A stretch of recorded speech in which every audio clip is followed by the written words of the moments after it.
from days when love letters were handwritten and tucked into a scented envelope. Well, times are changing, and now with everybody carrying around cell phones 24/7, texting is the new love note. Seattle relationship coach Michael Fiore is here today with tips on how to finesse a text message into a great love note. Happy Valentine's, Michael. Happy Valentine's Day. This can be done, you tell us. It can be done very, very well, yes. Really? Okay, well, how did you get interested in studying texting to begin with? You know, about a year and a half ago, I noticed a lot of friends of mine, particularly married friends of mine, were constantly complaining about how the intimacy, the romance in their relationship had kind of gone away. They're working too much. They're constantly trying to get more money, all that kind of thing.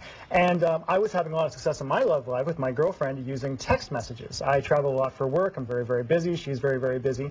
And so I remember sitting with one friend in particular. I said, give me your cell phone for a second. I took his cell phone. I typed out a few very, very simple messages, gave it back to him. A second later, the phone starts buzzing like crazy on the table. He looks at it. I look at it again, send another message. A second later, he says, Michael, I can't show you what my girlfriend just sent me, but I can tell you that what you're teaching me how to do definitely works. And from there, it kind of expanded like crazy. There's been thousands of people around the world who've used my stuff right now. I get emails every day saying this did amazing things for my relationship. I just think that is wonderful. You have 3 magic text techniques. Yep. This is not like Brett Favre, ladies and gentlemen. This is a romantic thing. I'm just saying. This is about bringing energy into your relationship. This is romance we're talking about. Yes, very much so. So tell us a little bit about that, what we can learn from it. Sure. So if you go to my site, texttheromanceback.com, you can get a report called 3 Magic Texts, which is 3 very, very simple texts that anyone can send right away to really send a great spark to your partner today.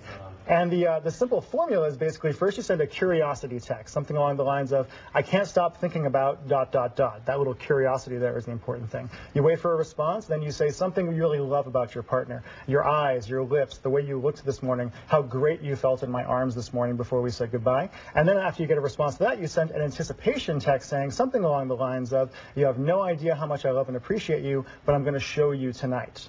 And you use wow, that sounds pretty romantic, doesn't it? And for the guys that are watching, yes, I know it sounds kind of cheesy. It won't be cheesy when you see how she reacts. No, I think we're good with cheesy. That sounds pretty good, actually. Not bad at all. Cheesy is just fine. Let me show you a picture of our producer Becky and her fiance Colin, and then I wanted to show you 3 of the texts that they sent to each other. Very, very. Oh, there she is, so cute, and Colin. Cute. And they're off, in fact, on a Valentine's week right now. But she shared with us 3 texts that he had sent to her early on in their relationship. The first one just said, "Morning, pretty lady." That's kind of nice, isn't it? It is. It's wonderful. Just say, "Hey, beautiful," in the morning. Text number 2 he sent was, "I can't begin to tell you how awesome I think you are right now." Great. Isn't that pretty nice?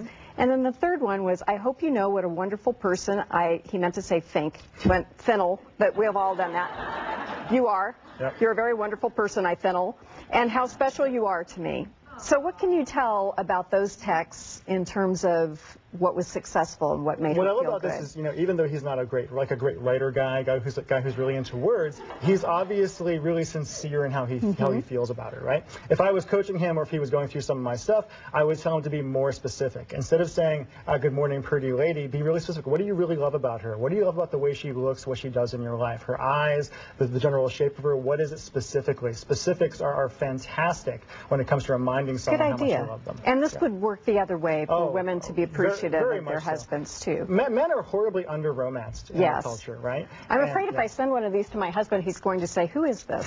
Somebody has my wife's phone. That does occasionally happen. No, I will try. I'm going to try it. I'll report back after almost 30 years of marriage. Nate, our cameraman, you text a million times, right? I do. Like 4,000 times. Just, I know we can't totally hear you. Let me run over here so we can hear you. Do you text your wife? Do you text your wife each day? How do you do any of these things? Yeah, I'd like to. Are you going to learn? You're going to learn? Yeah. Doesn't sound too confident. Okay, so Nate has just been fairly newly married. So are there special techniques that are different for the newly married and then like the not so newly married? I would say for the newly married, it's in a lot of ways easier because like you said, after 30 years of marriage or 20 years of marriage, sometimes you send a text like, "Who the heck is this and what's going on," right? The key is to keep the romance going. I always say that love is a choice at a certain point, right? When you first meet somebody, there's all these chemicals going off in your brain. You think about them all the time. But at a certain point, you wake up every day and you make a choice to be in love with that person. And I find texting, because it's instantaneous, because it's silent, you can have this great little almost telepathic conversation wherever you are, whenever you want, and just tell this person in a unapologetically romantic way, "I love you, I adore you, I desire you, and here's why." I think that sounds lovely. Thank you. Thank you so much. You made my Valentine's Day. So, they like it. They do. They always do. I think it's working already. Who doesn't want to appreciate it and show their appreciation? So you can sign up for the 3 Magic Text reports for free on Michael's website. Please just visit our website, king5.com/newday. We'll have all the details and a link for you. And then after the break, we've got a Valentine's Day recipe from one of the most romantic destinations on the West Coast. We're just going to polish this day off with some great food. We'll be right back. Thank you so much.